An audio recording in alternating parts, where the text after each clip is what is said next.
Welcome.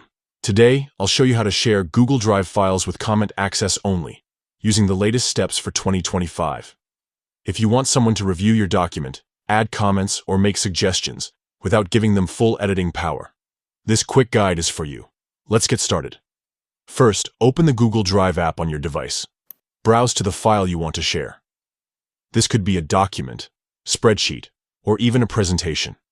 Once you've found your file, look for the three dots next to it. This is the More Actions menu. Tap on those three dots to open up your options. Next, tap on Share. A new window will pop up, asking you to enter the email address of the person you want to share the file with. Type in their email carefully to make sure your file reaches the right person. Now comes the important part, setting the right permissions. Just below the email field, you'll see a drop-down menu for permissions. By default, it might say Editor or Viewer. Tap on this drop-down, and you'll see three options: Editor, Viewer, and Commenter.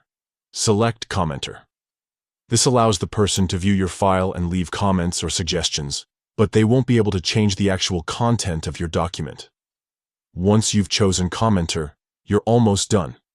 If you'd like, you can add a message to let the recipient know why you're sharing the file or what kind of feedback you're looking for.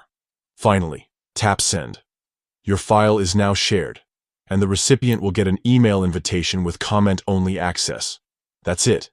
You've successfully shared a Google Drive file with comment access only. This feature is perfect for collecting feedback while keeping your original work safe from unwanted edits. Thanks for watching, and don't forget to check out more tips to make the most of your Google Drive experience.